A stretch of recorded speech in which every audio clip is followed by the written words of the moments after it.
За сайн байцгаана уу, намайг Игчин гэдэг. Одоо Монгол Улсын их сургуульд суралцдаг. За миний хувьд гэвэл 2025 оны эсдийн ерөнхий шалгалт дээр нийгэм судлалын хичээлээр 800 авсан.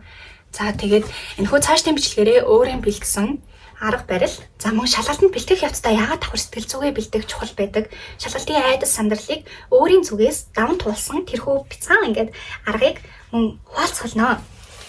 Тэгээд ер нь итүүдээр бичлэг хийх хэсэгтээ ер нь л өөр өөртөө нэлээд мэтгэлцэн гэх юм уу. Одоо ингээд нэг талаас заавал ингээд их юм гүйүүлчихсэн юм шиг ингээд бичлэг хийгээд байх шаардлага байгаа ч юм уу ч юм уу те. Тэгээд хүмүүсээ юу гэж бодох гээд хүмүүсийн өнцгөөс бас нэлээд бодсон гэх юм уу. Тэгээд эцэг би өөр өөртөө ингээд амлсан амлалтандаа одоо хүрэх хэвээр те биелүүлэх хэвээр. Тухайд эслийн шалгалтаас өмнө буюу 1 сарын үед биш 1 сарын өмнө буюу 5 сарын үед миний бүр сэтгэл зүйн маш докторгүй маш айжсэн маш хэрэгэлсэжсэн. Тэгээд яг тухайн үед өөрийгөө нэг зоригжуулах гал за би ингээ хүссэн байгаа ч талтай итүүдээр бичлэг хийх гээд тийм ам гарцсан. Тэгээд ялч л нөгөө нэг анхны оноо 100-аас 95% таа гарч ирээд за 95% нь хинжээс танаогоор 800 болж тооцогдоод тэгээд энэхүү бичлэгийг хэлүүлж байна. Тэгээд цаашдаа ярих зүйлүүдээ бүгдээ дэд сэдв болгоод задлсан. За тэгэхээр тухайн ингээд сэдвийн одоо хүрээнд халуулах дэлгэрэнгүй цэгцтэй ярихыг хичээх болно. За хамгийн нэгдүгээр зүйл нь хувийн онцлог. За хувийн онцлог гэхээр мэдээж хувийн бол өөрөөсөө гэсэн давуу тал болон сул талтай.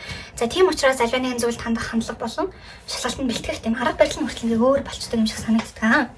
За манай найзын хувьд болохоор манай найз эхний нэг цаг сэдвийн тайм бодлого бодоод дараа нь нэг мэйжтэй бэлдээ дараа нь түүхий албатаа бэлдээ тэгээд 30 минут амраад гээд яг юм нэг өдрийн юм цагийн хуваарийн дагуу ингээд шалгалтуудаа бэлддэг гэсэн. Миний хувьд гэвэл би ингээд математикийн бодлого бодчихсан араас нь шууд нийгмийн ном уншина гэхээр нэгт ой тоонд буудгүй. Хоёрдугаар одоо Монгол ардын зүйлд зүгээрээ штэ ингээд хоёр туулаа хөвөл хоос соцрон гэдэг шиг яана би ингээд 2-3 шалгалтын зэрэг бэлдээ тэгээд аль нь ч хөө болчих үдэ гэдгээс бүр маш их айдаг байсан. Тийм учраас яг л айлцтай бэлж авах үедээ яг л айлцын шалгалтанд бэлдэнэ. SAT бэлж авах үедээ яг л SAT шалгалтанд бэлдэнэ. За тэгээд нийгэм судлалын одоо эсдэрхэн шалгалтанд бэлдэх үедээ яг л тэр хичээл ингэж хийдэг гэсэн. Тэгээд он цагийн хувьд гэвэл 11 сард айлцын шалгалт өгсөн. Гэхдээ сайн уугүй, хүссэн авч чадаагүй. За дараа нь SAT-ийн шалгалт өгсөн. За SAT дээр бас яах вэ нэг тийм хаана авсан байна. За тэгээд хамгийн одоо сүүлийн болон хамгийн том даваа нь ерөөсөө л нийгэм судлалын эсдэрхэн шалгалт байсан. За тэгээд 12 сараас эхэлж яг нийгэм судлалын хичээлтэй бүр илүү тийм гүн гүнзгийгээр бэлдэж гүн гүнзгий шумбаа орсон. Тэрнээс өмнө суур мэдлэг байгаагүй, суур агуулга байгаагүй, туршлага гэх юм за туршлагын цаашаа ерөөсөө юу ч байгаагүй.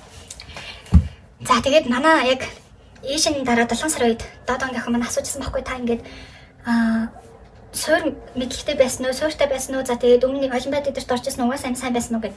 Үгүй ээ. Уус ингээд ямар ч надад тийм суур агуулга юу ч байгаагүй. Хоёрдугаарт захирлын нэрмжит шалгалт гээд 10 сарын үед авсан. Энэ нь болохоор 12 дахь ангийн төгсөнгийн сурагчдын хүрээнд яг ийшээ явуулахаар яг эсдэрхэн шалгалт шиг шалгалтыг аваад бүгдийг ингээд сурагч ханаг орж ихлээсэн. Чигсааж одоо ингэж дөнгөн гаргасан. Яг тухайд болохоор би өөрийгөө за нэлээд гайгүй хөчлөд байсаа буудсан ид маань барыг онцсон бах таа гэл тэг бодохгүй. За тэг өөрийнхөө ингээд сурагчийн кодыг эхнээс нь хайсан чинь байдгүй. За тэг доороос нь хайсан чинь бүр тэр доор ингээд 190 дүүхтээс 140-д орсон. Авсан оноо 100-аас 38 оноо авчихсан. Тэг би бүр ингээд өөрөө өөртөө хүртэл наваа гутсан гэх юм уу. Яна би одоо ийм 38 метр авчиж юу эсдийн ерхий шалгалт вэ те барыг барах юм уу гэд. Тэг багшиж гисэн энэ авсан оноогоо хэлхээс итсэн. Тэгэл яг энэ хүү цагаас за би ингээд ерөөсөө одооноос л ингээд хичээлэхгүй одоо хичээж эхлэхгүй бол тэг үнэхээр болохгүй маань. Хугацаа ч гэсэн багуултлаа бос хүүхдүүд сурагчийн унс ч гэсэн сонгоны агуулга үзэж гисэн хүүхдүүд байгаа. Тэр хүүхдүүдэд би өрсөлдөд үнэхээр ингээд барахгүй байна гэд. Тэгээд яг тийм шамдаж эхэлсэн. За хоёр дахь зүйл нь гэвэл би бол нэг тийм гоцгой дол ухаантай хүн бол биш. Би өөрийгөө тэгж хэлэхгүй. Багш одоо 30 минут хичээл залаа гэхэд би тэр одоо 30 минутын хичээлийг гэртээ ирээд 3 цаг нухчиж ойлгодог байсан. Илүү нэмэлтэм судалж ийж, илүү тест ажиллаж ийж, илүү ингээд нэг тийм барьцтай болж үлддэг. Нэг иймэрхүү юм ярьсан байна да, ийм л юм яасан байна да гэд. Тэгээд дандаа нэмэлтээр өөрөө ингээд илүү цаг сууж, тест ажиллаж, илүү цагаар ингэж мэдээлэл хайж, судалж ийж, сайн ойлгодог. Тэгж ийж надад үлддэг байсан. Тэгээд ерөөсөө ингээд ингээд хамгийн голлох зүйл нь хичээл зүтгэл байсан. Гэх юм уу да. За хоёр дахь зүйл нь болохоор мэдээж сурах арга барил. За энэ бол хамгийн чухал зүйлийнх нь нэг. За миний өмнө дурдсанчлан хүүхэд болгоны онцлог өөр гэдгаа гэж хэлсэнтэй. Яг үнтэй адилхан ангид байгаа 60 хүүхэд 60 ламыг уншиж ойлгоно гэж аахгүй, 60 ламыг бичиж ойлгоно гэж аахгүй, 60 ярьна гэж аахгүй. Тийм учраас хүүхэд болгоны онцлог өөр учраас хүүхэд болгоны ингээд сурах арга барил нь өөр болоод ирж байгаа байхгүй. Тэгээд миний хувьд би 10 жилдээ ихтгэл мэтгэл зээнээр хичээлдэг байсан. Тэмцээн уралдаанд орж исэн учраас юмыг бичгээс илүүтэйгээр дандаа ярьдаг, ярьж ойлгодог, ярих хувцастай илүү гүн гүнзгий надад суудаг байсан. Тэгмдээ ч одоо ингээд найзтайгаа гэрлүүгээ харих хувцастай би биндээ нөгөө өдөр үзэн агуулгаа ярьж өгнө, харилцан яриа маягаар. За тэгээд одоо миний ойлгоогүй зүйлийг манай найз ойлгоцсон байхад надад эргүүлээд ярьж өгнө гэдэг. За дараа нь хичээл тарсны дараа хүүхдүүдэд гарсны дараа ингээд хоёулах нь болсон. За тэгэнгүүт одоо багш сурагч алдаг гэсэн зэ. Одоо жоохон бах нэг тийм айл гэр болж тоглодог гэсэн шүү дээ хүүхдэд. Аав ээж болоод нөгөөдийн хүүхд болоод яг үнтэй адилхан бит хоёр ингээд багш сурагч болно. Гэхдээ арай өөр. Одоо жишээ манай найз ингээд багш боллоо. За тэгээд багш болохдоо 66 67 дахь хуудсыг надад заана. За тэгээд найзынхаа зааснаас би ойлгоод за тэрний дагуу асуулт боловсруулна. За асуулт боловсруулахдаа аль болох тийм хэцүү ингээд нэмэлт судлаараа бүлгийн дүгнэлтэд дэргэтэй жоохон тийм хүмүүсийн за энэ ч нэг орж ирэхгүй байх та гэсэн юмнуудыг тест болгоод асуулт болгоод тэгээд найзаасаа асууна. За манай найз ингээд миний зохиосон нэг 10 асуултанд хариулахдаа номоо хагаад яг өөрийнхөөгээр хариулна. За үүний дараагаар би дараагийнх нь хуудас буюу 68 69 дэх хуудсыг би найздаа зааж өгнө. За тэгэнгүүт манай найз яг ингээд миний зааж байгаа одоо тэр агуулгаас яг сонсож байгаа тест ингээд боловсруулад буюу ингээд асуулт зохиогоод за тэгээ би яг найзынхаа асуусан асуултанд яг чийжээр ингээд номоо хагаад хариулна. Буюу ингээд би биэндээ зааж тэгээд би биенээс асуулт асууж илүү сайн ойлгодог гэсэн. Энэ ерөөсөө л хувийн онцлогтой холбоотой гэсэн. Тэгээд мэдээж одоо ингээд хүн заахын тулд өөрөө сайн ойлгож иж ер нь бол хүн заан штэ ингээд өөрөө ингээд дутуу төлмөг ойлгосон юм а хүнд ярина гэж байхгүй. Тийм учраас одоо найздаа заахаас өмнө 10 минут өөрөө бүр маш сайн уншина, юу ярихаа бичнэ. За тэгээд одоо ойлгосон юм а жишээ аваад найздаа тайлбарлана. Манай найзсаг адилхан. Яг ингээд 2 цаг тавиал 10 минут хувааж авсан ингээд сэдвээ уншаал би биндээ заагаал тэгээд асуулт асуугаад явдаг гэсэн. За тэгээд өөрийнх нь онцлогийг олчлаа тий. За миний ерөөсөн онцлог ярих юм байна. Би юм ярьж чийжилдэг хүн юм байна. Ярих хэвцтэй илүү гүн гүнзгий надад сууд юм байна гэд.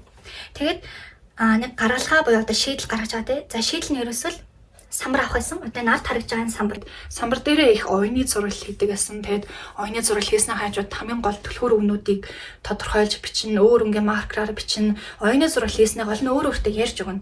За дахиад оюуны зураг хийснээ арилгаад дахиж самбар дээрээ бичээд энэ заан самбар дээр за тэгээд бичснээ одоо дахиж уншаад дахиж яриач гэдэг юм уу. Ер нь бол одоо энэ самбартай нэлээд зууралцсан да. Тэгээд үнэхээр өрөг өгж өгсөн. Тэгээд энэ бичлэгийг үзэж байгаа хүүхэд толгоныг би ингээд самбар аваад те галзуу солиотой юм шиг өөр өөртөө яар гэж бол хэлэхгүй ээ. Одоо бус хүмүүс харуулаад өөр өөртөө яриад галзуул барах гэж чадах байх гэхдээ миний ингээд онцлог ер нь бол ярих байсан. Үүн дээр тулгуурлаа л ингээд би өөр хар барилга болсон. Гэтэл зарим хүмүүс их бичих байдаг те. Тэгэхээр ингээд өөрөөсөө асуух хэрэгтэй. Миний яг онцлог юу юм бэ? Би юмыг ярьж ойлгох юм уу? Би юмыг бичиж сайн ойлгох юм уу? Тэнгууд онцлог дээр тулгуурлаа л өөрөөсөө хар барилга болох хэрэгтэй гэсэн. Тэгээд юмд алалах тийм нэг авах гээхийн ухаанаар хандаа те. Одоо миний ярьж байгаа бүх зүйлийг ингээд ийм одоо заавал ингээд сүр бадрага самбар аваад инкээс илүүтэйгээр өөр өөрсдөө тэгвэл тулж ажиллаад өөр өөрсдөөс л асуулт асуу. Миний яг онцлог юу юм бэ? За тэгээд би ер нь цаашдаа ямар арга барилаар хийж яг ямар арга барилаар давчиж илүү сайн ойлгох юм гэд. За тэгээд үүнээсээ гаргалгаагаа гаргана. За ерөөсөө бичих юм байна. Тэгвэл бүгднийг нь бичээд хаа явсан газар наа. Эсвэл ярих бол өөр өөртөө яар тий бичлэг тавиад утсан дээрээ бичлэг хийгээд тэр бичлэгэн дээр өөр өөртөө тайлбарлаж өг гэх мэтлэн. Унших бол хаа явсан газараа унших хэрэгтэй юм аа ингээд барьж аваад унш гэх мэтлэн та өөр өөртөө чинь одоо онцлог илүү чухал гэсэн үг. За 3 дахь зүйл нь ой тогтоолтой арга. За миний хувьд гэвэл жоохноос л ингээ айгүйх тийм сургууль дугуулan явдаг байсан. Тэгээд жишээ нь ой тогтоолтой актем, усан цэлэлт, төгөлдрөөр, шатар, математик гэдэг юу юучлээ банхан л юмд явчихсан.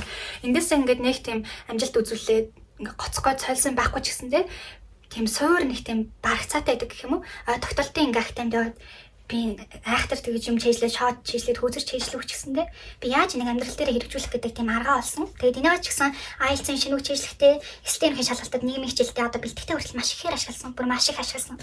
За тэгээд энэхүү аргач гэсэн таадад зааж өгье. За ягаад ингээд ой тогтоолтоор чийжлэх нь бусад ингээд уншиж чийжлэхээс одоо илүү давуу талтай байдаг вэ гэдгийг тайлбарлахад Жишээ нь одоо ингээд шалгалтын сандралын үед хүн бүр маш их тийм сандралтай баатай цагч явж байгаа. Өөрөө ингээд яаж энэ тестүүдийг хийх үү гэмшил ингээд өөрөөртөө ирэлзээ тийм айдас төрн. За яг энэ үед ингээд мэдлгүүд чинь унсан зүг чинь жоохон тийм барьцхүү болж эхэлдэг гэх юм уу? Яг тийм нөхцөл байдалд ороод яг ингээд хажууд багштай хэмжин дэш харсан чинь хан дээр үлгтэйгээ цаг явж чинь тэнгууд ялчгүй сандрал үүснэ. За энэ ингээд сандарсан үедээ маш хүртэл хэрэгэлсэн. За юу лээ? Энд чи хэдэн онд лээ? Энд чи яг аль сэтгэгч хэллээ? Чи аль ном дээр идэг лээ? Би нэг яаж хийж илээ гэд хар мангал асуултууд ер нь өөр одоо толгойд төрн эргэлдэн гэх юм уу? Тийм учраас зүгээр нэг ингээд соёлын үйлдвэрлэл гэдэг ийм зүйл юм аа. Соёлын дайрс гэдэг ийм зүйл, соёлын дайрс 1980 оны төгсгөлөөс бий болсон гэдэг ингээд чиглэлээс илүү тэгээд аль болох нөгөө ой тогтолтын аргаар буюу хошин, хүчтэй, тэнэг байдлаар үйл явдал болгож хийж чухал дараа нь ингээд шалгалт өгч байх тест ажил байх явц шууд ингээд ороод ирчихдэг. Би нэрээ энийг чи ингээд хийжсэн шүү дээ. Би нэрээ ийм аргаж хийжсэн шүү дээ. Ороод ирчихээ. За тэгээд ой тогтолтын аргаар хийжлэх. Тэм чиг ер нь л харуулъя таадад. За хамгийн нэгдүгürt нь болохоор 10 дугаар ангийн номны нэг нэмийн харилцааны 25 дугаар хуудас. За 25 дугаар хуудасны бүлгийн дүгнэлтээр социологч Калмижийн хэлсэн үг байдаг. За социологч Калмижийн яг юу гэж хэлсэн бэ гэвэл боловсруулалт нь хувь нэг нийгэмшил үүргийг гүйцэтгэдэг. За дээр үед ингээд адилхан шашинтай хүмүүс гэр бүл болдог гэсэн бол одоо үедээ адилхан боловсралтай хүмүүс гэр бүл болох нь одоо ихсэж байна гэдэг тийм гол агуулгыг өгч байгаа юм. За энэ Калмижийн хэдүүлээ Солонгос Калмижийн хоол байдаг шүү дээ. Энэ Солонгос хоолоор тийм үйл явдал болгоод тэгээд одоо тийм жишээ болгоод жижилж л ой тогтолтой хараад за тэнгууд дээр үед ингээ хүмүүстэй адилхан шашинтай хүмүүс гэрэлдэг байсан. Гэтэл одоо үед болохоор ингээд адилхан боловсралтай хүмүүс заа юу зэрэг ингээ хоолны газар ороод за цухтаа суугаад тэр Солонгос Калмижийн хоолыг одоо идэх явцдаа ингээ тийм гэр бүл болох магадлал нь өсдөг гэдэг ч юм уу те. Юм тэнэг байдлаар ингээд үйл явдал болгоод тодорхойлолтуудаа хүмүүсийн хэлсэн үгийг нэг дагуулгаж хийжилж чухал дараа нь ингээд өссөн үед ингээ хичээл хийхэд шууд ингээ толгой дотор Калмижийн ингээд ороод ирчихдэг цаа юу. Тэгэхээр ийм даваа талтай л гэсэн. За тэгээд дараагийн зүйл нь за 11-р ангийн номны соёлын зочирдлыг одоо харь соёл тасан цогцохын 7 үе шат гэдэг те. За энэ үе шатыг хэдүүлээ бас л яг ой тогтолтын аргаар чиглэлээ та. За тэгэхээр тул хамгийн нэгдүгээр одоо түлхүүр өгнүүдийг нь олох хэрэгтэй. Хамгийн чухал, хамгийн зөв түлхүүр өгнө олох. За жишээ нь А-гийн түлхүүр өгөнд таалагдах, Б-гийн түлхүүр өгөнд бухимдал, за С-гийн түлхүүр өгөнд дасах, Д-гийн түлхүүр өгөнд бүрэн дасна, E-гийн түлхүүр өгөн харилцаа холбоо тогтоож чадахгүй болно, F-ийн түлхүүр өгөн найз нөхөдгүй болно, G-гийн түлхүүр өгөн уян хатан ингээд энэ түлхүүр өгнүүдээ хэдүүлээ одоо цуулж бичээд өгүүлбэрт оруулсан заяа. За жишээ нь за өгүүлбэрт оруулснаа хэдүүлээ үйл явдал болгоно. За жишээ авахад А болон Б субъект гэдэг юм хоёр субъект илаа. За болтоо болон цэцгэж гэдэг юм.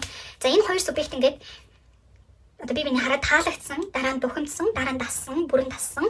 За тэгээд харилцаа холбоо тогтоож чадахгүй болсон. Тэгээд тэрнээсээ болоод найз нөхөдгүй болж өгсөн. Гэхдээ эцэст нь юмд уян хатан хандаж буюу юмыг илүү ингээ наан цагаантаар хандаж ихсэн ингээд энэ 7 үе шатын түлхүүр үеийг олоод өгүүлбэрт оруулаад ой тогтолтын аргаар чижилчлээ. За ингэнгүүт ингээд шууд тестэн дээр орж ирэл л та. За эйт нь юу гэдэг вэ? Энэ 7 үе шатны эйт нь болохоор таалагдах гэдэг. За бид нь болохоор бухимдах гэдэг. Гэл ингээд шууд энэ одоо өгүүлбэрт оруулсан түлхүүр өгнүүдээ салгаж аваад тестэн дээр ашиглана гэсэн. Тэгэхээр ер нь бол юмыг одоо зүгээр нэг тодорхойлтыг нь уншаад тийм нэг хэлбэрийн хувьд хичээл хийх гэхээс илүүтэйгээр аль болох агуулгын хувьд буюу аль болох тийм тархиндаа гүн суух, яаж гүн тэ чэйжлэх үү, яаж гүн би энийг тэ 3 сарын дараа 5 сарын дараа ингээд санахад хүртэл надад тийм санагдахаар тогтсон байхаар тийм чэйжлэх стайл гэсэн. Тэгээд зүгээр нэг хөнгөн нэг хальт унсан юмнууд 7 хоногийн л нэг тийм чэйжлэх багтаамжтай байдаг ч гэх юм уу дашуу 7 хоногийн дараа ингээд марччихдаг. Тэнгүүд одоо саяны ингээ өгүүлбэрт оруулсан аль болох тийм хошин сонирхолтой байдлаар чийжилсэн юмнууд нь сарын дараа 2 сарын дараа 5 сарын дараа жилийн дараа мэдгүй ямар нэгэн байдлаар ингээ ирүүлээд санахад хүртэл шууд ороод ирчихдэг. Энийгээ ч гэсэн хэдүүлээ одоо шалгалтын дээр аль болох энэ тактикийг ашиглана л гэсэн. Тэгээд энэ бол миний ингээд ер нь бол юмнуудаа бүх ингээд агуулгуудаа чийжилсэн хамгийн одоо голлох арга барилын маань нэг ой тогтолтын арга байлаа. Тэгээ та ч гэсэн юмудаа ингээд аль болох тийм хүчээр тэгээ шууд ингээд уншиж тийм чижилхээс илүүтэйгээр аль болох өөртөө төхөн байдлаар үйл явдал болгоод нүдэн анаа төсөөлөөд тэгээ чижилээсэ гэж хүсэж байна. Дараагийн зүйл нь халин багшийн сургалт. Миний хувьд өмнө дурцсан бай аль цаа шалгалтыг өгчээсэн. Гэхдээ яг тэргүй шалгалтын дээр хүссэн авчдаггүй. Ягаад гэвэл нэгдүгээр маш их сандарч ирсэн. Хоёрдугаар бэлтгэл дутуу байсан. Тэгээд тиймдээ шалгалтын бэлтгэх явцдаа давхар сэтгэл зүгээ бэлтгэхдээ ямар чухал гэдэм бэ гэдгийг нэгдүгээр шалгалтнаас ойлгочихсон. Тэгээд яг айлцхан ингээд оноог нь харчаад айгүй ингээд сэтгэлээр оноо тэгээ шууд ээж ажил дээр очиод за би бол ингээд үнээр чадахгүй байна тий ингээд надад бити найдлага гордлох тавиараа гэдэг хэлсэн чи ээж чамд тийм боломж байгаа. Чи өөртөө байгаа бүх боломжийг ашиглах ёстой. Нэмэлтээр сургалтанд яваа, нэмэлтээр ингээд тэг ингээд цаг зав зарцуул хичээгээд тэгээд 12 сарын дундуур хата алан багшийн сургалтанд бүртгүүлсэн. Энэхүү сургалтын дотроо нийтлэлийн үнд сайн 6 сарын анги, 3 сарын 1 сарын анги гэдэг 7 ангиудтай. Тэгээд миний хувьд гэвэл би яг 6 сарын ангийнхан төгсөгч байсан. 6 сарын анги гэдэг нь 12 сард эхлээд яг ээж болон болтол буюу 6 сар хүртэл үргэлжилдэг. Тэгээд энэхүү сургалтын төгсөгч байсныг нь хувь давуу боловсрол талыг нь дэлгэрэнгүй тайлбарлаж өгье. За хамгийн нэгдүгээрх нь систем маш системтэй буюу цэгцтэй. Халан багш даалгавар 50 тест, 120 тест, 70 тест өглөө гэхэд дараагийн хичээл дээр яс шалгадаг. За тэгээд хоёр дахь зүйл нь болохоор халан багшийн ном. За энэ халан багшийн нийтдээ 3 ном байдаг санагч чинь яг төвшнгөөрөө буюу алхам алхам 800 ном төтлөө 38 800 ном төтлөө гэдэг. Тэгээд номнууд нь ер нь бол нэлээд зузаан. Тэгээд энэхүү ингээд ном яагаад бус номнуудаас ялгараад байгаа юм бэ гэвэл одоо яг онцлог нь юу юм бэ гэвэл давтамж буюу одоо хүүхэд нэг тест ажиллаад тэр тест одоо тий агуулгыг нь ойлгон тэр тестийг тий чийшлэн гэж байхгүй тэмдэж олон дахин давтагдаж байж буюу давтамжаар нь ингэж асуултуудыг оруулж ирснээр тэр хүүхэд ингээд тархинд нь суудаг буюу одоо тэр хүүхдийн ч гэж би өөр төрөл жишээ авч ярэ ингээд жишээ нь 5 дахь хуудсан дээр орж ирсэн тест тэгээ агуулгаараа дахиад 60 дахь хуудсан дээр 70 120 300 520 600 тэгээ 25 дахь хуудсан дээр давтагдаж орж ирлээ.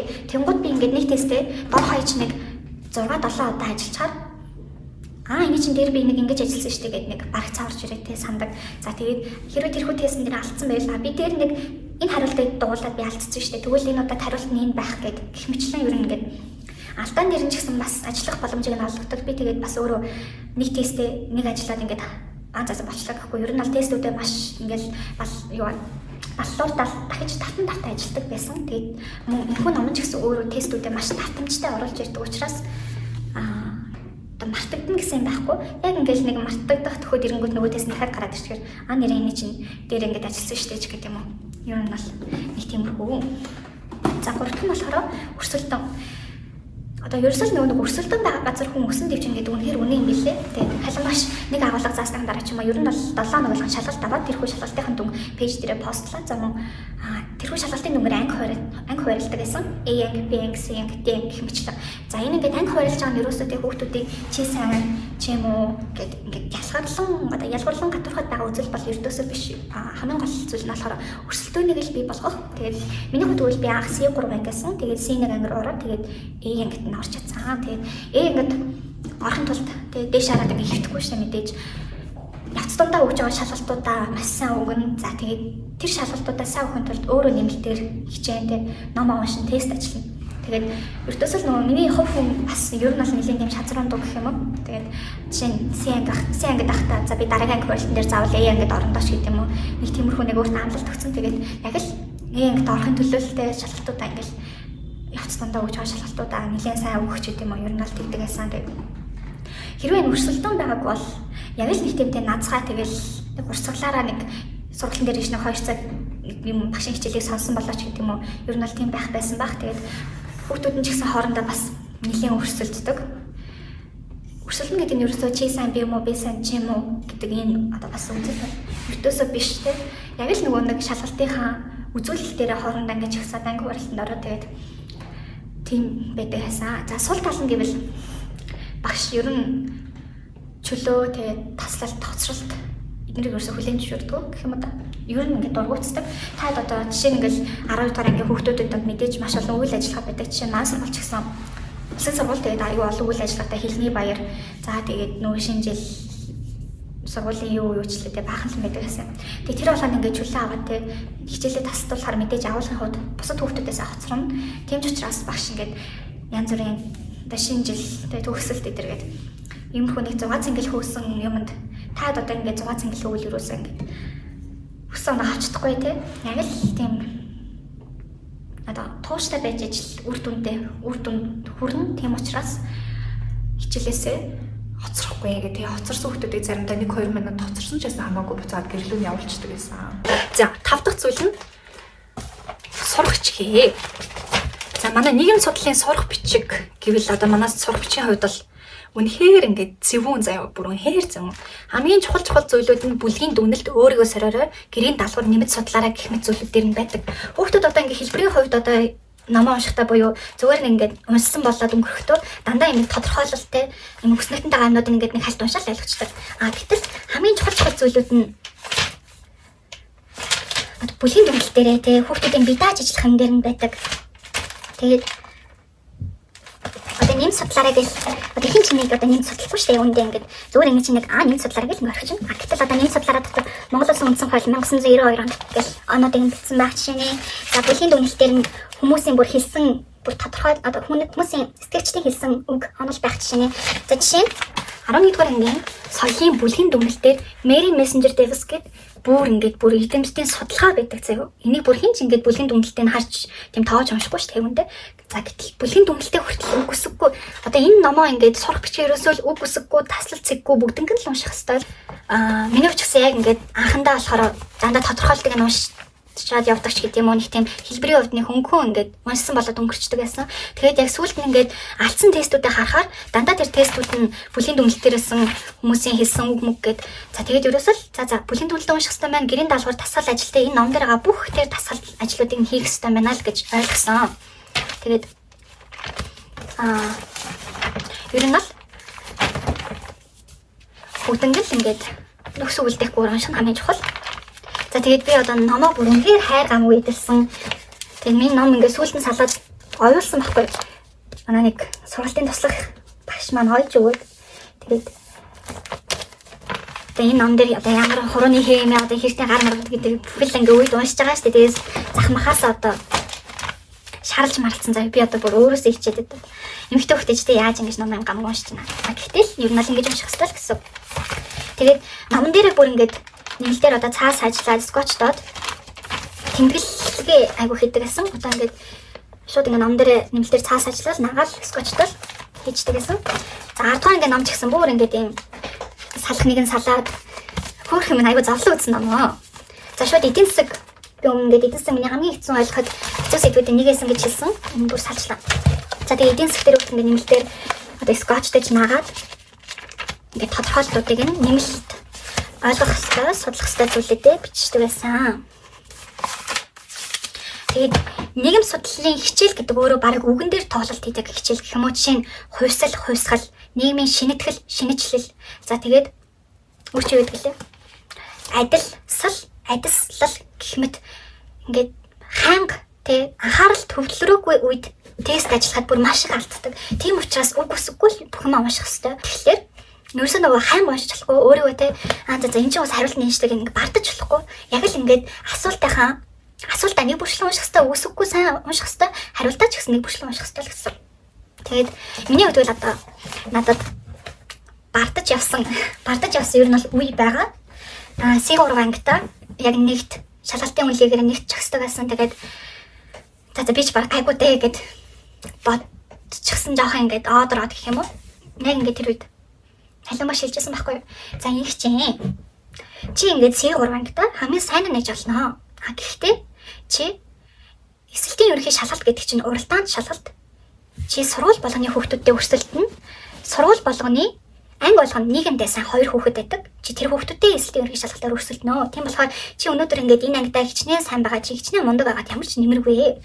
Бусад өрсөлдөгч нар чинь илүү ингээд удаан хугацаанд судалсан, илүү ингээд сууны агуулга нэмэлтээр үзсэн, илүү удаан хугацаар татамжтайгаар тест ажилласан гэдэг тийм хүүхдүүд бол байгаа. Тэгээд энд одоо ингээд ингэж одоо агаарт те хөөрөөд ах ингээд ямар ч шаардлага байхгүй одоо ингээд өрсөн дээрээ буу гэдэг шиг ер нь л ингээд алимаш тэгж хэлсэн учраас би ингээд бас илүү нэг тийм өрсөн дээрээ буугаа за нэрээ ч ингээд би одоо ингээд ямар хангалттай сайн болоогүй байж шууд ингээд юм одрууд ахта хэрэггүй юм байна. Тэгээд жоохон бартаж явсан үе бол байгаа. Тэгээд халуун багш ингээд тухайд хөрсөн дээр буулгаагүй байсан бол би өнөөдөр ингээд бас дан авахаж гэсэн хэр мэдэхгүй байсан. Тэгэхээр ердөөс ингээд өөр өөртөө ханж болохгүй гэх юм уу?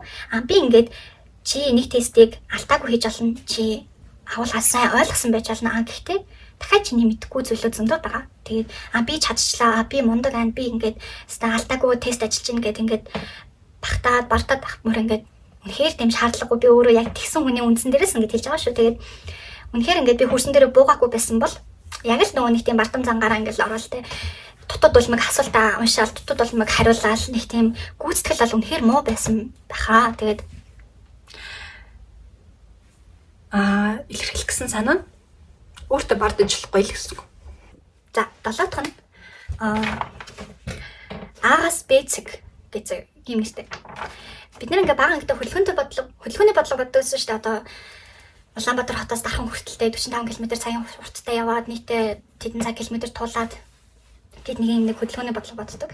Тэнгууд эндээс ингээ суралцах зүйл нь юу вэ гэвэл энэ дээр А болон Б гэдэг ийм хоёр одоо цэг өгч байгаа тий. Улаанбаатараас гараад Дархан руу, Улаанбаатараас гараад Сэлэн рүү гэдэг ийм хоёр цэг өгч байгаа. За тэгээд манай жолооч маань одоо эндээс энэ хүртэл яг гарсан цагээсээ хүрэх цэг рүү ингээд яг явж байгаа шүү дээ. Юунтай адилхан би өнөөдөр одоо байгаа цагээсээ яг ирээдүйд хаана очих вэ гэдэг тэр цэгийг тодорхойлох хэрэгтэй байсан юм лээ. Тэнаач гэсэн юм л ойлгосон. Тэгээд жишээ нь яг аль сургуульд орох юм, аль ангид нь орох юм гэдэг тодорхой байж ич чиний өдөр болгон одоо хийж байгаа зүйл чинь илүү тийм үнцэнтэй болно гэх юм уу? Айгуу тодорхойгүй те ингээд сайн мэдэхгүй байна би гадагшаа авч магадгүй асуул ингээд би Монголдо сурч магадгүй тэгээд ингээд нэг тодорхойгүй зүйл байгаа гэвэл илүү нэг тийм барьцгүй юм шиг санагдсан. Тэгээд яг би энэ мэржлээ сурна, би мэржлээ сонгоч гэсэн, би энэ ангид орно гэд би энэ сургуульд орно гэд А болон Б гэдэг хоёр цэг нь яг тийм тодорхой байж иж илүү саадгүй явах боломжтой. Тэгээд өмнө ч гэсэн ингээд ер нь бол би гадагшаа явах гэхээс илүүтэйгээр оюутан болоод Монголдо оюутан болохыг айгүй хүссэн. Монголдо ингээд мэдээж Монгол Улсын их сургууль толгойтой мундаг хүүхдүүд зөндөө байгаа. Тэр хүүхдүүд одоо хүрээлэлээ дэлгэхтэй.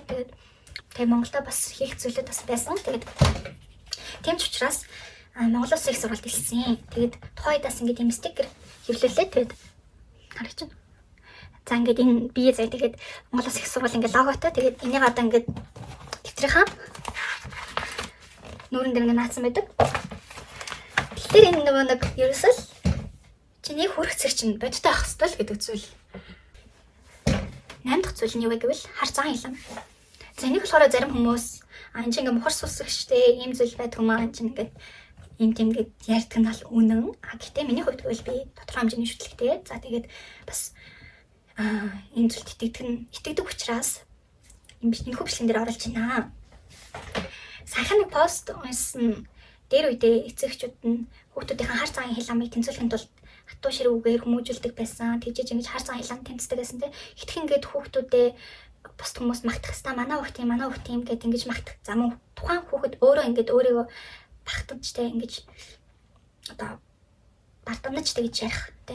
Хэвээр би юм би тийм гэд ингэж хамаагүй ярих нь өөрөө нөгөө нэг цагаан хилам нь хар хиламнасаа илүү байдаг гэж манай жин бол банк хэлдэг байхгүй. Тийм учраас аль болох ингээд өөрийгөө ийм тийм гэж ярихаас уртаж те болоогүй зүйлийг тэгж уртаж ярих нь аюу эрсдэлтэй байдаг. Хүмүүс ингээд нөгөө визэнд орж байгаагаа хамаагүй битгий хэлгээд байна шүү дээ. Яг л үнтэй адилхан хамаагүй ингээд шийдвэр нь гараагүй болоогүй байгаа те тэр зүйлийг хитэх ингэж дүүлгэж ярих. Би уусаа юм би ингээд би уусаа мэдтайсан адэрхэлтэй. Би уусаа ингээд энэ сургалт тэмцэж чинь ингээд хитэх ингэж орж ингэж багтаж ярих хэрэггүй байт юм байна лээ. Тэгээд нэг ч гэсэн ер нь би болохоор сэтгүүр ангиас хойш телевизэн салбарт би ингээд телевизэн салбарт ажиллахыг маш их хүсдэг байсан. Тэгээд Монгол Улсын их сургуулийн сэтгүүл зүйч гэсэн орондоо гээд сэтгүүр ангиас хойш ингээд юм шийдвэр гаргаад мэргэжил сонгочихсон. Гэхдээ мэргэжил сонголтын дээрээ бол зүрхээ биш тархиад агсан. Гэхдээ энэ шийдвэртээ харамсдаггүй. Стенгийн шалгалт болохоос 2 сарын өмнө мэргэжлээс илээ за би ингээд те мөс эрхцүүд орё гэд яг шийдчихсэн өөртөө нэлээд ярилцаа. Тэгээд энэ шийдвэрийг гаргаад бас ингэж шийдснээ ч гэсэн олон хүмүүст хэлээгүй. Яагаад гэвэл би ингээд айжсэн. Би ингээд хамаа намаагүй те найз нөхөд ингээд хамаатан сатанда уустаа би ингээд хуйлжал ингээд мэргэжлээс илцээ идэрэл ярьж иржсэн аа. Шалгалтын оноо хүрэхгүй ингээд орчдохгүй байл бүр үнээр гутмар зүйл шүү дээ. Тийм учраас олон хүмүүст ингэж өөрийгөө багтаж ингэж ярих аюу эрсдэлтэй байдаг. Бас цаа хилам ингээд ихсэж байна л гэсэн үг. Тэгээд энэ дээр ингээд бодит тохиолдол гэвэл манай найз их чинь яг надаас нэг эрэгч буюу өмнө жилийн төгсөлтийн төгсөгч байсан. Тэгээд тухайн үед ингээд ангийнх нь багш нар нь хичээл ордог багш нь ангийнх нь бүр ингээд 8 заавна гэдэгт бүр бат итгэлтэй заяа. Манай нугасаа үнэхээр мундаг те. Намаа ингээд гаргахгүй уншчихсан үнэхээр ингээд сайн хөлт ингээд 8 заах нугасаа баталгаатай гэл тэгж ярддаг те. Жохон ингээд дүүргэн жохон төвлөгдөг гэх юм уу. Тэгээд тэр хүүхэд 8 заавч чадаагүй. Ягаад гэвэл тухайн хүүхдээ өөрийнх нь хичээл зүтгэлээс хамааралгүй хэд их ингээд сандарсандаач гэдэг юм уу ер нь шоглоомоо ингээд будахтаа нэг нүд алгасаад будчихсан. Тэгээд алгасаж будсан нүднийх нь одоо нүднээс нь ингээд доошх бүх тестүүд нь алтаан тооцогдоод тэгээд 700 гаруй тал оноосон баг. Энэ ерөөсөө л нэг гадаад хүчин зүйлээс болж нөлөөлсөн. Гадаад хүчин зүйлээс болж тэр хүн ингээд хүс оноо авч чадаагүй л гэсэн үг. Тэгээд өөрөө ингээд хангалттай төвшин хичээсэн үг хичээсэн.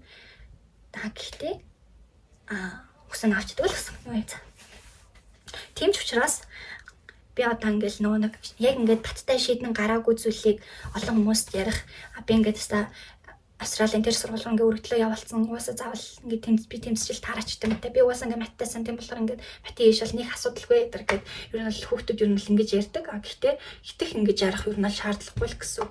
Дараагийнх нь золиос.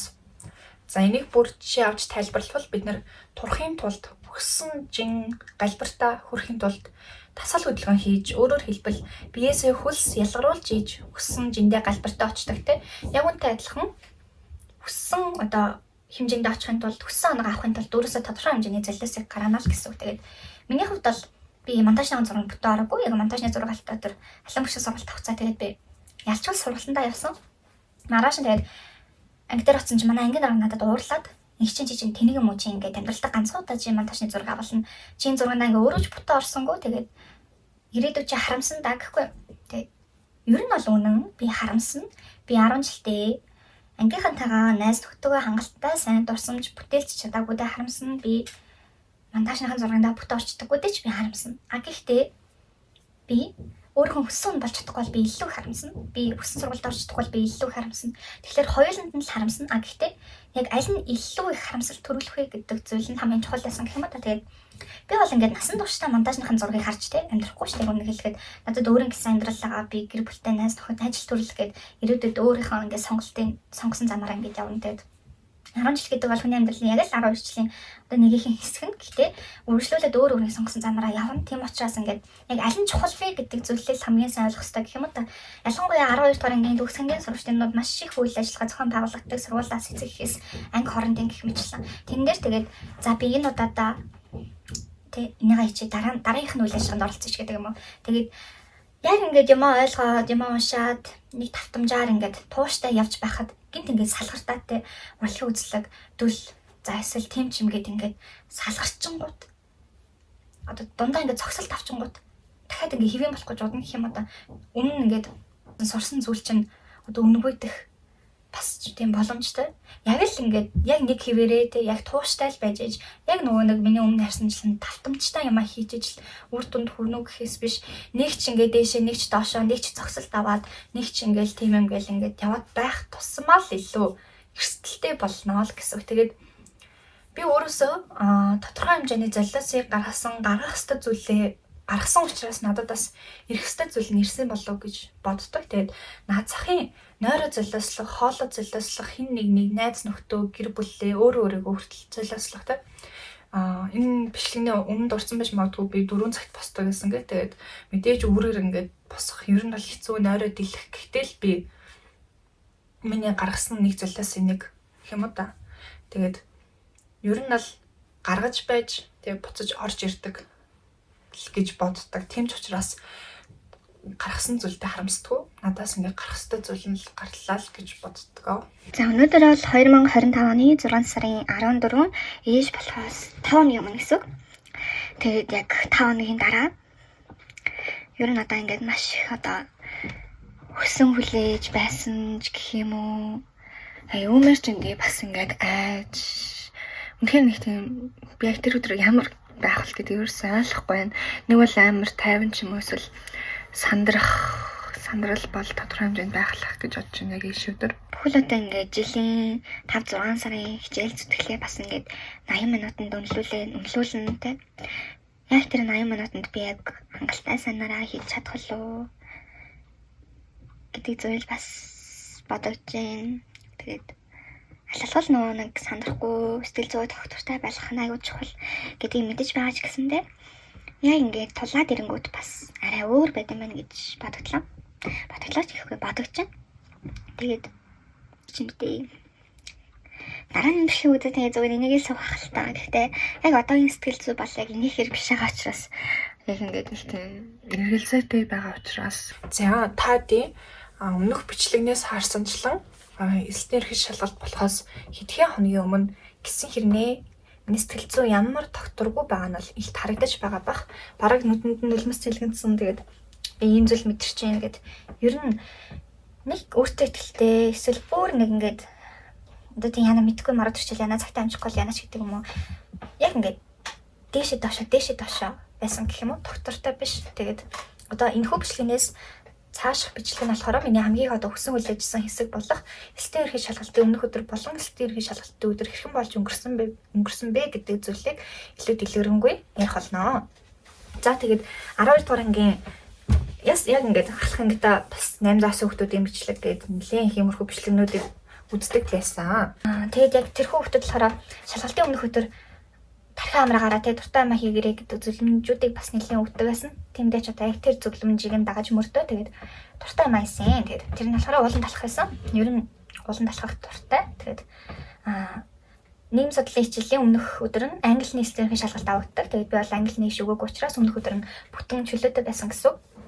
Тэгэл өрөөчөндөө идэх дуртай ам чизкейк жимсээ аваад тэгээд богд доллар алхсан. Одоо эцсийнх нь арга нь уул усан харагдах юм уу мэдгүй одоо аватар дээр үсээрээ ингээд толбогдсон шүү дээ дараалтайгаа би одоос тэгээд мэдгүй яагаад ч одоо тэгээд байгаж байхлаар цаанаасаа л нэг тийм тайван те гол горхны жимэн тэгээд яг тийм ногоон модны те өнгөн хүртлэг тайвшруулдаг гэх юм яг илүү дутуу зүйл бодохгүйгээр яг ингээд нэг өөртөө ярилцах боломжийг олгодог гэх юм уу та ер нь тэгээд санагддаг тийм ч учраас богд бол гарсан. Тэгээд бүр айхтар бол дээшээгээ өгсөж тэгэж алхаагүй ягаад гэвэл бас тамир тэнхигээ бас нэг тэгж бараа тэгээд маргааш нуусаа би жоохон болор штэ штэ тэгээд яг тэгэлгүйгээр яг дунд хүртэл нь гол хүртэл нь алхаад тэгээд туртаа дугаа сонсоод туртаа юм идээд тэг өөртөө жоохон ярилцсан гэх юм уу та. За ингээд маргааш тэгээд шалгалт эхэлж जैन битээ ингээд сандраараа би юм байсан ийм мэдрэмжийг би одоо мэдэрч जैन гэх мэтлээ ер нь өөрөөсөө тэг хитэнг асуултуудыг асуугаад ер нь нэг тиймэрхүү өнгөрсөн. Тэгээд эсэлтийн эрхэл шалгалт нийгэм судлалын хичээлийн эсэлтийн эрхэл шалгалт яг үдээс хойшоо авагддаг 4 цагийн үед хата. Шалгалт өгөх байранда мэдээж 1-2 цагийн өмнө оччихсан байх хэвээр ердөөсөө хоцорчлохгүй угаасаа оруулахгүй. Тэгээд бүгдээрээ бичиг баримтаа бас авч очноо. Тэгээд хэдүүлэнг нь бүгдийг нь ангиудад хуваарлаад суудлыг нь бас хуваарлчихсан байгаа. Ангидаа ороод хуваарлагдсан судалтаа суугаад шалгалтаа өгөхөд өөрийгөө бэлтгэнэ. Тэгээд шалгалт эхлэхээс 2-3 минутын өмнө 0 орсон байхгүй. Тэгээд гүйж байгаа би ингээд 0 орчлох гэсэн чинь угаасаа 0 нэг эсрэгтлийн хаалга байсан. Тэгээд за гэс ороод ирэхэд тэгээд 0 орсон чинь 0 тун байгаа. Яг талан дээр би өөртөө ярьсан гэх юм уу да. Яг өөрийнх нь өдрөө ингээд харж байгаа л за ингэ чинь. Би өдийг хүртэл би өөрөөсөө гаргаж олох бүхэл зүйлсийг гаргасан. Тэгээд би хичээл зүтгэл гаргасан гэвэл гаргасан би те нэг тийм манифест тэгэлтэй дээш харж хичээл манифест тэгэл би ингээд дазанд итгэж суусан үе надад бол байхгүй. Олон мянган цаашаа олон дахин тестээ давтаж ажилласан өөрийнхөө хэмжээнд хангалттай ингээд хичээл зүтгэл гаргасан. Тэгээд тун удахгүй буюу 2-3 минутын дараа шалгалт эхлэх чинь тэгээд би үр өгөөч би өнөөдөр хүртэнэ. Тэгээд би хангалттай анхаарлаа төвлөрүүлээд би энэ хүн ингээд шалгалтыг тэ хийж чадна гэдээ ер нь талын дараад өөртөө ярьсан гэх юм уу та. Тэгээд тацаад анги руу орсон. Тэгээд хэдүүлэнгийнхэн дүн нь яг тэр дороо гарчдаг анхны оноо нь том урлаг зааланд ангиар нь оруулж агаад тэгээд бүртгэлийнхэн кодоор ингээд 100-аас 35, 100-аас 75, 100-аас 90, 100-аас 98 гэх мэтлэн бүгднгийнх нь оноо нь арталт нь ингээд хүснэгч шиг ингээд цаваад шууд тэр дороо гарчдаг. Тэгэл яг нэг тэр ингээд оноогоо хүлээж тэгээд хард суух мөччихсэн бас тийм үгээр илэрхийлэхгүй за одоо яасан бол гээл те хажуудаас найзтайгаа цогцсон тэгэл тоогч чинь би биенлэгээ хараад нэг бас л нэг тийм байсан гэх юм да. Тэгээд яг 100-аас 95 гэж гарч ирээд анхны оноо нь тэгээд шууд 95 гэдгийг хараад хар уртаараа Google манайхтэй шалгалт өгсөн сургуулийн манай сургуулийн нийгмийн багш хүлээжсэн байхгүй. Тэгээд багш тачаад башаа 95 гинэ гэдгийгсэн чинь багш ингээ инээжсэн чи өөрхөн кодыг зөв харсан уу гэд надаас асуухгүй. Тэгээд би бас ингээ бүр гайхаад яна би одоо ингээ сандарсан даалаад өөр хүүхдийн код харсан болов яалчвал миний код мөн байсан да гэд жаа өөртөө ирэлцээд багш яагаад надаас тэгж асуусан бэ гэвэл миний өмнө гарч ирсэн бүх хүүхдүүд багш үнэхээр хэцүү байсан. Эдийн засгийн бодлого аягүй орж ирсэн. Тэгээд логикоос ийм хоёр асуулт орж ирсэн. Ийм байсан гэд. Тэгээд масын дундаж оноо 2025 оны эслийн ерөнхий шалгалт нийгэм судлалын хичээл нь ер нь л аягүй тийм доошилсан гэх юм уу да масаар л муу өгсөн ерөнхийдөө. Тэгээд өмнөх жилүүд харьцангуй гайгүй байдаг ч гэсэн те 25 бүр харьцангуй хүнд орж ирсэн. Тэгээд тийм учраас ингээд 100-аас 95 авсан гэхээр багш ингээд итгэхгүй гэд чи зөв өөрхөн одоо яг чи зөв харсан бидтэй ингэчээ ингээл. Тэгээд хэмжээс тоноо гарахыг хүлээе та гэд хэмжээс тоноо яг 800-аас хэд авсан бэ? 800-аас 750 юм уу? 800-аас 800 юм уу гэд яг тэр хэмжээс тоноо 2 юм уу 3 оны дараа гарчдаг. Тэгээл ирсэн чинь манай сургуулийн нийгмийн ажилтан, ангийн багш, нийгэм судлалын багш, шалан багшийн сургалтын төвгээд бүгдээрээ пост хийсэн заяа 800 авсан хичэндээ баяр хүргэе гэд. Тэгээл яг нөгөө өөрхөн кодоор боловсролын үнэлгээний төвөөс сайт руу ороод харсан чинь 95% 800 оноогоор тоцогдоод тэгээд чинээс л 800 авсан байсан билээ гэхгүй. Тэгээд тэр ингээл тэр оноог бас ингээд харах мөччихсэн миний амьдралдаас мэдэрчээс хамгийн гоё мэдрэмжүүдийн минь нэг гэж хэлэхэд илүү төхгүй баха. За дараагийн зүйл нь ад үзэгдэх зэрэг буюу Адлерын сэтгэл судлал. Миний хувьд амьдралдаа уншиж байсан номнууд дундаас хамгийн их одоо сэтгэл тоногшиг үлдсэн ном гэвэл ялчгүй би ад үзэгдэх зэрэг гэж хэлнэ. Юмыг нэг арай өөр өнцгөөстэй өөр ингээд нүдээр харах боломжийг олгосон гэх юм уу да. Тэгээд энэ хүн ном дээр байгаа нэг жишээг нь яг эслийн ерөнхий шалгалттай холбоотой тайлбарлаж өгье. За нэг залуу зохиолч болох мөрөөдөлтэй тэгээд найзууд нь очил үе чи ингээд зохиолоо бичихгүй мө мөрөөдлөө биелүүлэхгүй мө гингүүд. Өө ерөөс ингээд орчин бүрдэхгүй байна. Орчин л бүрдсэн бол би ингээд зохиол бичнэ штэ гэдэг. За тэгээд дараа найзууд нь очил үе чи тэмцээн уралдаанд орохгүй мө шүлгээ бичихгүй мө зохиолоо бичихгүй мө гингүүд. Өө ерөөсөө цаг зав орохгүй нөө ингээд гэр бүлтэй ажил төрөл тэгээд цаг л гарвал би ингээд бичнэ штэ гэдэг. Өөртөө бол өрөөл бусдаа тийм шалтгаан тоочдаг гэх юм уу да. Тэгээд нэг энэ хүн ингээд тохиолдлыг Адлерын сэтгэл судлал талаас нь тайлбарлавал энэ залуу зохиол бичих цаг зав байхгүй дээ биш бичсэн зохиол нь нэг хүгэн юм болоод одоо шүүгчдэд үнэлэгдэхгүй байх үедээ гэдгээс айгаад тийм шалтгаан тоочж байгаа гэсэн. За тэгээд зохиол бичихтэй орчин бүрдээгүүдээ биш бичсэн нөгөө нэг шүлгэнтэй тэмцээнд ороод нэг хүгэн юм бичээд одоо хүмүүсийн доог тохой болох үе гэдгээс л айгаад ертөөсөө л ингээд хэлж байгаа шалтгаан. Тэгээд орчлол бүрдсэн бол цаг л гарсан бол би зохиол бичнэ штэ би ингээд тэмцээн уралдаанд орно штэ гэдэг. Тэгээд яг үнтэй адилхан би 5 жилийн дараа 10 жилийн дараа магадгүй 20 жилийн дараа би өөртөө юм шалтгаан тоочж бол амьдрахыг хүсээгүй. Жишээ нь би тэр үе жаахан л хичээж гисэн байсан бол би өнөөдөр ингэж амьдрахгүй байсан штэ гэдэгтэй. Ийм хариуцлагыг насан туршдаа тэгж амьдрна гэвэл бас ер нь л хэцүү штэ тий. Тийм учраас яг одоо боломжтой байгаа яг одоо ингээд яг одоо цаг дээр хитүүлээ хийх ёстой юм аа.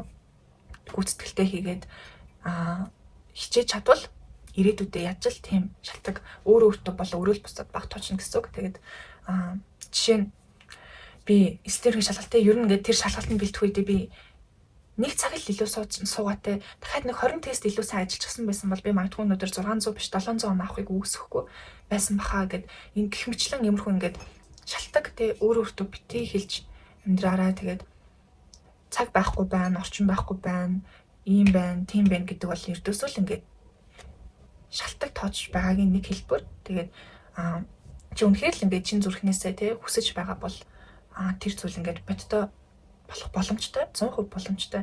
Тийм учраас өөртөө үнэнч байх, өөрийгөө тий өөртөө бит ядаж наацхын л өөртөө битээ худлаа л өөртөө битээ шалтгаан тоочтой.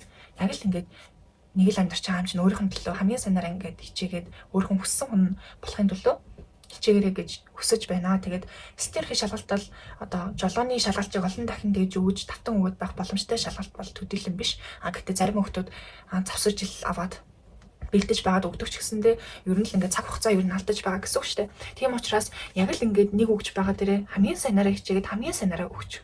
Тэгэл болно шүү дээ. Тэгэл хүссэн ангид ордог ч юм уу, хүссэн сургуультаа ордог ч юм уу ер нь тиймэрхүү ингээд тэг боломжууд яг зөндөө нээлттэй байгаа л гэсэн үг.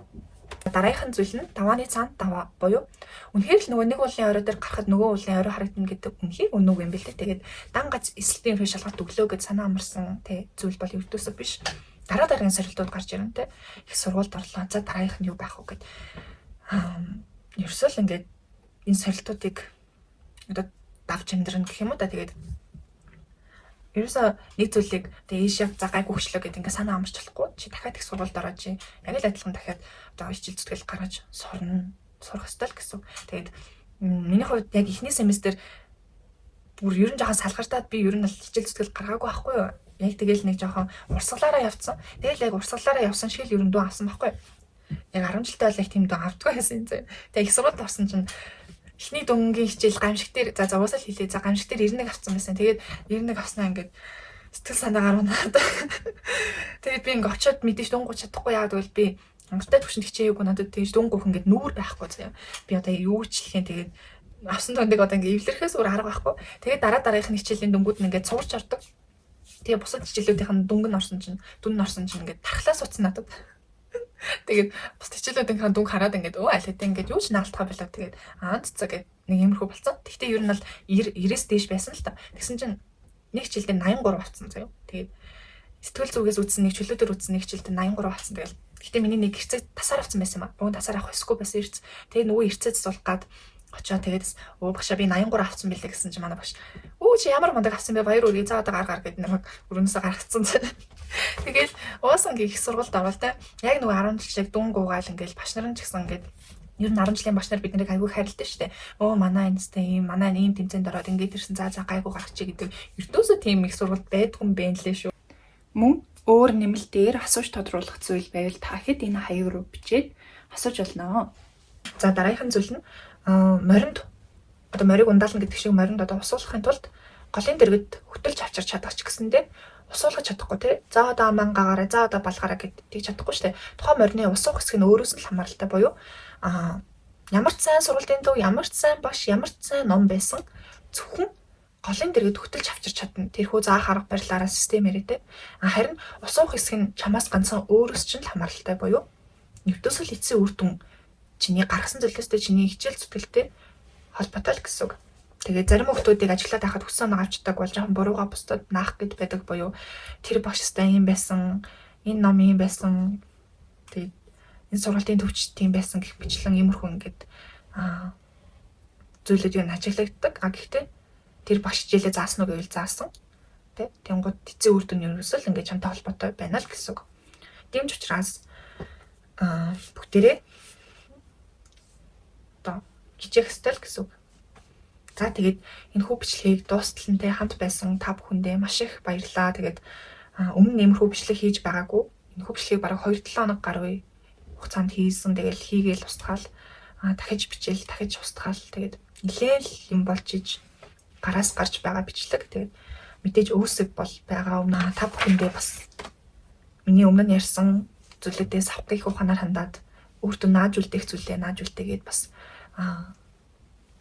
шалгалтын дээрээ өгсөн оноогоо аваад өгсөн сургуультай заавал ороосоо гэж өөрийнхөө зүгээс чин сэтгэлээсээ хүсэж байна. Тэгээд миний хувьд гэвэл ингээд энэ зүйл яг би ганцаараа байгаагүй. Энэ ярд сургуулийн багш нар сургуулийн төвийн багш эцэг гэх мэтлэн маш олон хүмүүсийн сэтгэлдээ хүч хөдөлмөр бас миний ард ингэж хамт үнэлэгдэх ёстой. Тэр хүмүүстэй ч гэсэн бас маш их баярлаж байгаагаа илэрхийлж байна. Тэгээд хөвчлийг дуустал үзэн та бүхэндээ бас баярлалаа. Тэгээд эцэст нь нэг Монгол хүний саруул ухаанд итгэдэг гэдэг шиг та хэдийгч бас хүссэн оноогоо аваад хүссэн сургуультай орж чадна гэдэгт итгэлтэй байна. Тэгээд